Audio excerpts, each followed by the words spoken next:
ஹாய்மா. ஹாய்டா. யார்மா வந்திருக்காங்க? புதுசா perfume, flowers. ராஜா வந்திருந்தார். ராஜா இங்க எதுக்கு? உனக்கு அவர் தெரியுமா? தெரியுமாவா? எங்க ஏஜென்சிக்கு அவர் தான் பெரிய கிளையண்ட். அதனால தான் எப்ப பார்த்தாலும் விஜய் அந்த ராஜா பின்னாடியே சுத்தி சுத்தி வருவாரு. ஆனா இப்போ ராஜா தான் விஜய் பின்னாடி சுத்தி சுத்தி வரதா கேள்விப்பட்டேன். என்ன விஷயம்னு உனக்கு தெரியாதா? எனக்கு தெரியாது. தெரியாது இல்ல? எனக்கு தெரியும். ஏதோ அம்மாவுக்கு பிடிச்சிருந்தா செய்வேன்னு சொன்னியாமே, எனக்கு பிடிச்சிருக்கு. ஏதோ ஆபீஸ்ல தான் டார்ச்சர்னா அந்த ராஜா இப்ப இங்க வந்து டார்ச்சர் கொடுக்கறாரா? ப்ளீஸ்மா வேற டாபிக் பத்தி பேசலாம். ஒரு பொண்ணுக்கு இதை விட பெரிய டாபிக் என்னமா இருக்க போகுது? ஓகே ஓகே, இப்போ இல்ல, அப்புறமா பேசலாமா? எப்போ? என்னம்மா நீ மேரேஜ்ங்கிறது பெரியவள் ஆனதுக்கு அப்புறம் செஞ்சுக்கிறது, நீ இப்பவே செஞ்சுக்க சொல்ற? இப்பவே வா? நீ என்ன குழந்தையா? ஆமா, இப்பதானே அம்மாவை பாத்திருக்கேன். 20 வயசுல கல்யாணம் பண்ணிக்கிட்டு அம்மாவை விட்டுட்டு போவாங்க. இனி 20 வருஷம் ஆனதுக்கு அப்புறம் கல்யாணத்தை பத்தி யோசிக்கலாம். அப்படின்னா 60ஆம் கல்யாணமா தான் இருக்கும். ஜூன், உனக்கு கல்யாணம் பண்ணி சந்தோஷமா குடும்பம் நடத்தி பேரம் பேத்திகளை பார்த்துதான் கண்ண மூடணும்னு ஆசைப்படுறேன். ஏதாவது ஒரு விதத்துல அந்த சந்தோஷத்துக்கு ஏங்குற. அம்மாவோட அந்த ஆசையை நீ நிறைவேற்ற மாட்டியா?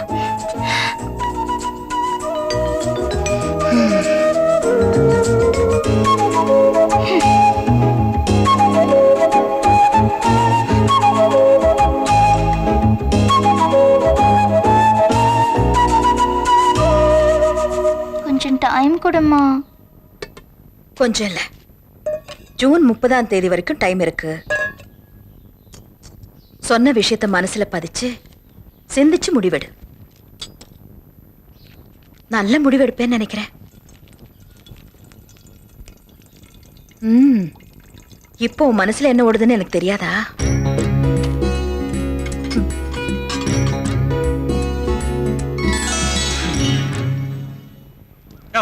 நடையா அண்ணா நடந்துகிட்டு ஏறி ஜீப்ல ஏரியா. ராஜா எப்படி பாருங்க?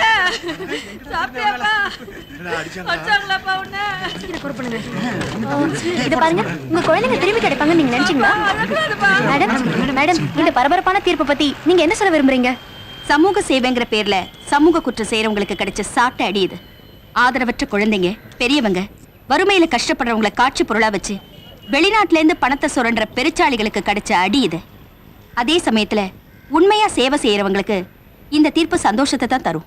தமிழ்நாட்டுல லீடிங் லாயரான நீங்க இந்த மாதிரி கேஸ்களுக்கு முன்னுரிமை கொடுக்க என்ன காரணம்? சமூக பொறுப்புணர்வு தான். நம்ம நாட்டுல எவ்வளவு பேர் தெரிஞ்சோ தெரியாமலோ அவங்களால முடிஞ்ச உதவியை செஞ்சுட்டு தான் வராங்க. நம்ம நாட்டுக்கு நான் சார்ந்திருக்கிற துறை மூலமா செய்யற ஒரு சின்ன உதவியா இதை நினைக்கிறேன். இதனால உங்களுக்கு என்ன லாபம்? லாப நஷ்ட கணக்கு போட்டா இந்த மாதிரி கேஸை எடுக்க வேண்டியதே இல்லை.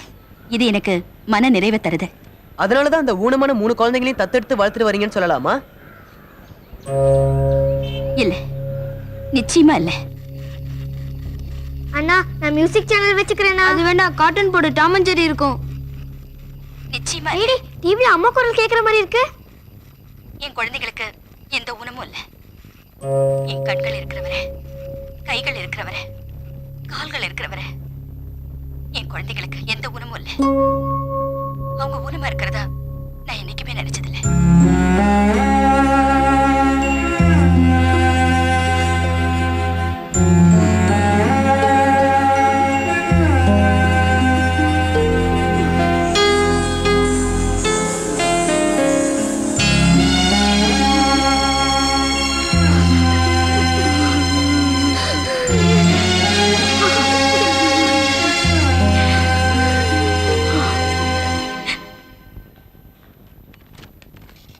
மேடம், உங்களை பார்க்க கெஸ்ட் வந்திருக்காங்க.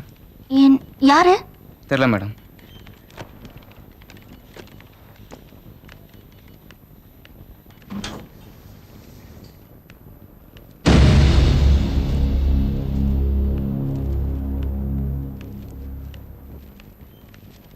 உட்காருங்க ப்ளீஸ். தேங்க்ஸ்.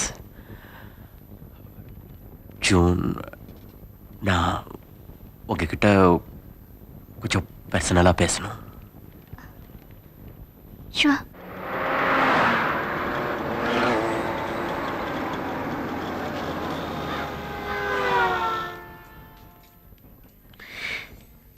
இப்போ எனக்கு அம்மா வேணும்னு ஃபீல் பண்ணுறேன் ஜோன். அம்மாவை தனியாக விட்டுட்டு நான் மட்டும் என்ஜாய் பண்ண நினச்சது எவ்வளோ பெரிய தப்புன்னு இப்போ தான் புரியுது. ரேகா பேச்சை கேட்டு நடந்ததுக்கு நான் ரொம்ப வருத்தப்படுறேன்.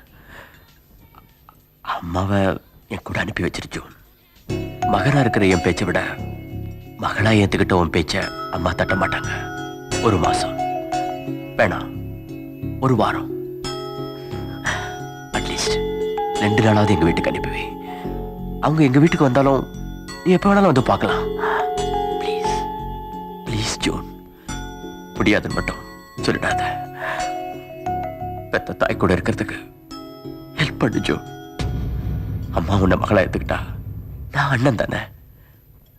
அண்ணனுடைய ஆசையை நிறைவேற்ற. Thanks thanks John. ப்ராமிஸ் தானே? Thanks a lot. தேங்க்ஸ்.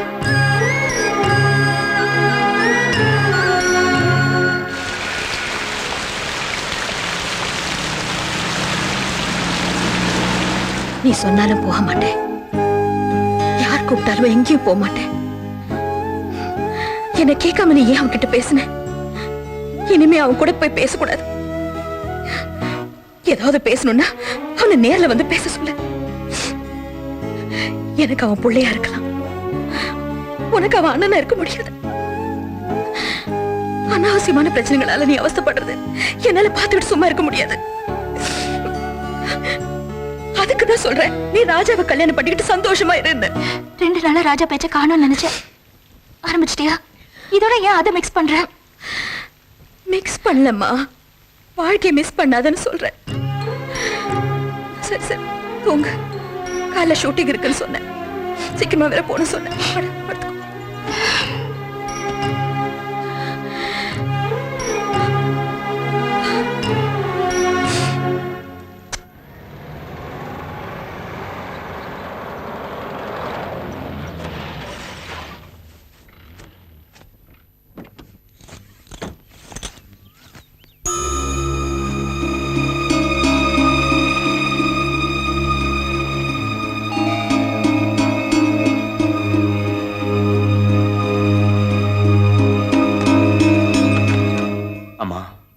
உள்ளவா? சரிம்மா.